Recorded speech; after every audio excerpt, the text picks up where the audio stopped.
Arma virumque can. These words begin one of the most epic tales in ancient history. The Aeneid, as dictated by Virgil, is the story of a man who survived a conflict of metaphorical proportions, a battle between a city and a nation, a siege that lasted for over 10 years. This, of course, is the Trojan War. The pious Aeneas, the son of the goddess Venus, had a destiny. It had been foretold that he would be the founder of the legendary empire of Rome. He embraced this destiny upon his escape from the horrors he faced during the war.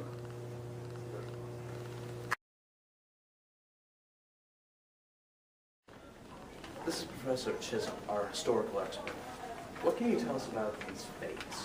Well, throughout the Aeneid, Aeneas continues to persevere despite Juno's attempt to throw him off course because the fates were in his favor. The fates were a Greek explanation for man's destiny being controlled by forces beyond even the power of the gods. The three fates include Lachesis, who allots each his portion of life, Clothio, who spins the thread of life, and Atropos, who severs the thread at the appointed time.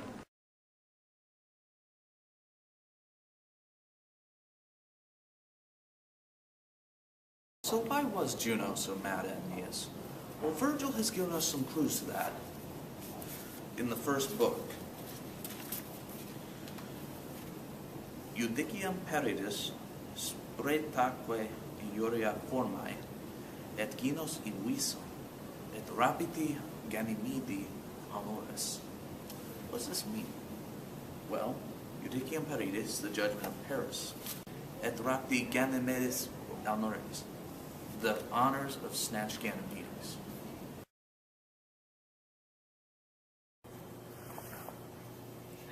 I am the most beautiful.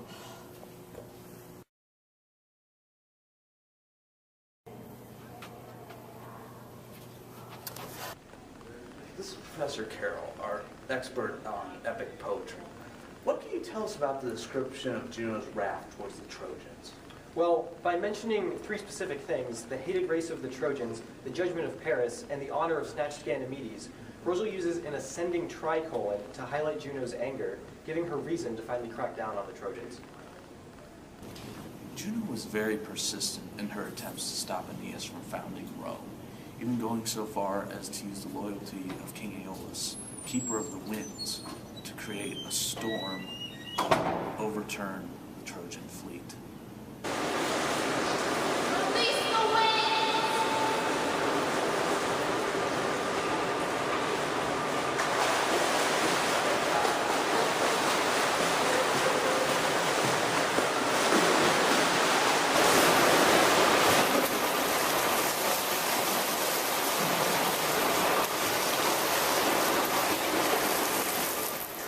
Professor Dyke here is going to tell us what the significance of the scene is, what it means.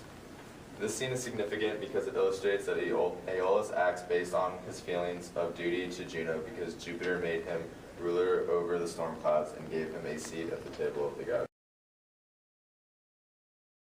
Tired of walking the streets like a pleb? Ride around in style in a new chariot. During our annual Saturnalia sale, we have the best prices in the Empire. The Apollo Calarimus features the state-of-the-art axles and iron-rimmed wheels, guaranteeing the smoothest ride on the mean streets of the city. Vanquish your enemies with these battle-hardened spikes on the side of your wheels. Bring your horses in for a test drive. Buy yours now before the sale ends. 4 horses not included. Aeneas' journey eventually brought him to the town of Carthage, where he retold his tale to the queen there, Dido. Canticuere omnes intenteque ora tenebant, ende toro pater Aeneas sic ursus ab alto. Queen, you order me to speak of unspeakable grief by telling how the Greeks overthrew the Trojans and the miserable things I have seen and was a part of. Such things would even make the Myrmidons or Dolopins or the hard soldiers of Ulysses cry. Now night falls and the stars urge sleep. If there is such love to hear of our misfortunes and the final agony of Troy, although I shudder to remember, I begin. what's called the Trojan horse. It was actually built by the Greeks in order to trick the Trojans. It was a giant wooden horse with a hollow inside that would contain Greek soldiers. When the Trojans found this massive horse outside their walls, with no one around and the Greek ships all gone, they decided that it must be a gift to the gods and that they should bring it into their walls. And so they did, but there was debate about what they should do with it. We should bring it into the city. No, we should at least throw it into the sea or burn it or jab it with some really long sticks. You guys are insane. Odysseus and the Greeks aren't idiots. I fear Greeks even bearing gifts. Because he was suspicious of the horse, Laocoon was considered a problem by Juno. So she sent 2 massive serpents to destroy his sons and then him.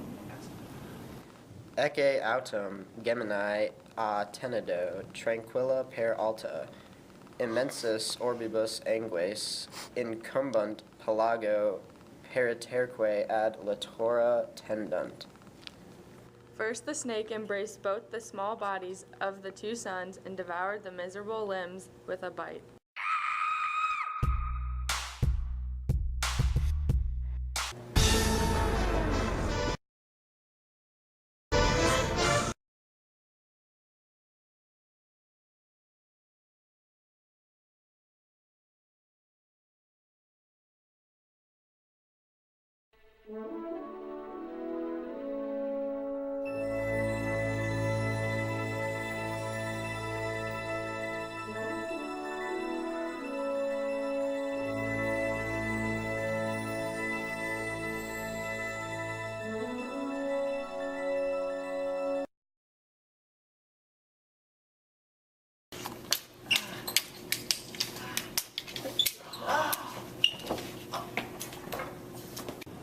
His father, son, and his wife, Aeneas fled stealthily through the city streets in order to escape the Greeks who were razing the city to the ground. If there's any hope that you'll live, you need to stay and defend your family and house. Okay, I'll stay and protect my household. I'll take my father and my son. You follow from behind. Aeneas received 2 omens. The first was a flame that appeared above the head of his son, Ulysses. The second was a comet that streaked across the sky in the direction of a nearby mountain called Mount Ida. It was this mountain that Aeneas would travel to after meeting up with his fellow Trojans at the Temple of Ceres.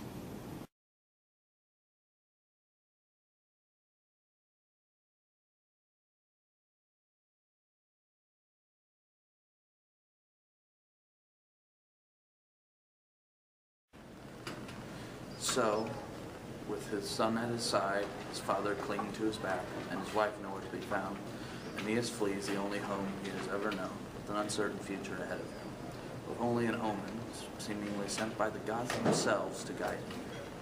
He mourns the loss of the city and the countless dead Trojans, but he knows he must look forward, for his journey is only about to begin.